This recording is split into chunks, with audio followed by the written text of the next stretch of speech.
ikigo cihaye cyo gufasha abafise ibyo babaza mu gisata c'amagara y'abantu Semao Afya Bora mu mfunyapfunyo cyatanze amasertifika ku mikangara igera 47. Iyo mikangara ikaba yaronkeje inyigisho z'ubutabazi bwa mbere n'ico kigo. Ni neza Eroge arongoye ikigo Semao Afya Bora asigura ibyo ico kigo gisanzwe gikora muri rusangi. Semao Afya Bora ni centre médical d'accueil accompagnement et d'orientation.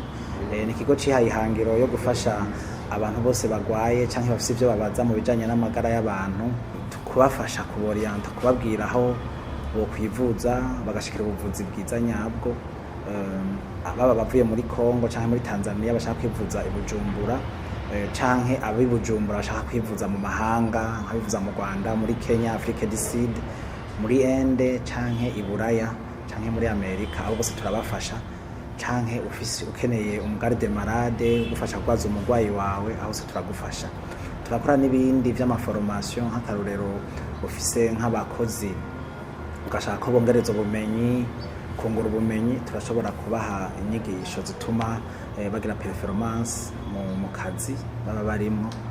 Ni nk'izi nyigisho duhejeje, izi formation mona duhejeje muri aka kanya. Yongera amenyesha ko udashobora kuvuga ubuvuzi bwiza utahaye inyigisho abaganga, ariyo mpamvu babandanya gutanga inyigisho. Aha akamenyesha abashoboye kuronswa amasertifika n'ico kigo. Mu kigo Semao Afya Bora turatunganya inyigisho kubera ntushobora kuvuga ko ubuvuzi bwiza mugabo atanyigisha abaganga bafise. Iki kigo cacu kirafise abamambre 151 n'abaganga batandukanye atakazi bafise, nibo bamambre bacu. Rero hari igisata kijejwe kubatunganiriza inyigisho zo kugira ngo bungure ubumenyi bwabo, bakabure ubumenyi bwabo babigisha. Uno munsi twaramutse dutanga izi certificate ku rugwaruka 47 mu mici 3. Batatu ba mbere baronkejwe urupapuro rwemeza ko bize inyigisho zo kwigisha abandi uburyo bwo gutabara, cyo bitare premier secours muri secourisme. Hanyuma abandi 12 nabo baronka urupapuro rwemeza ko bakurikiranye le premier secours, inyigisho zo gutabara z'ubwa mbere. Abandi 32 nabo baronka urupapuro rw'inyigisho bakurikiranye muri Semao muri rusange gufasha abagwaye muri no kubakira muri rusange. Ego nabo bose 47 baramutse baronka izo nyigisho. Urugwaruka rero izi certificate baronse, bamwe hari abafise aho bakora baca baja gukoresha bunguye ubumenyi, bagiye gukoresha ubumenyi bungutse hano aho basanzwe bakora. Abandi nabo bamwe bizobafasha kuronka ubuzi mu kibano, naho hagize ubugize isanganya bashobora kuzomufasha bamenye bati twogira iki mbere ko tumushikana kwa muganga.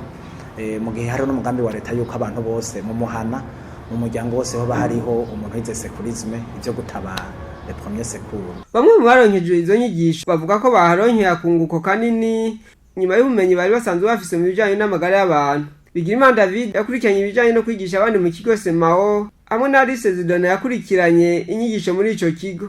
Izi nyigisho zirafise ikintu kimaze cyane mu buzima busanzwe bw'abantu, kuko ni inyigisho zigisha ugwaruka canke abantu gufasha umunyagihugu mu gihe hagize isanganya kugira ngo tumukingire ntahave agira izindi ngorane zishobora kuza mu gihe atafashijwe hakiri kare. Rero bakwigisha kugira ngo ukibona umuntu akigize accident umufashe umukingire, ashobora gupfa canke ashobora kugira izindi ngorane mu nyuma zitwara nk'uburyo bwo kwa muganga canke kivuga mu gihe bamufashije birakinga kugira ngo ushobore kumushikana kwa muganga umutabarize hakiri kare.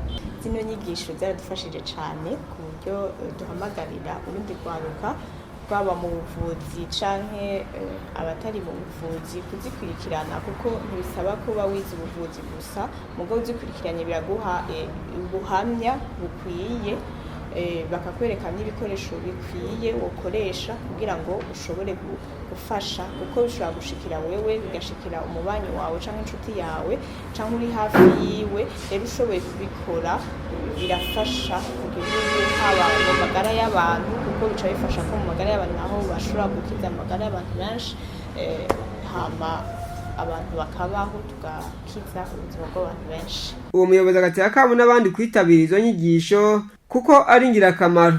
Aha akavuga abashoferi b'amabisi, abashoferi b'amaagence, abamotari n'abandi kugira bamenye gutabara abo batwaye igihe habaye amasanganya.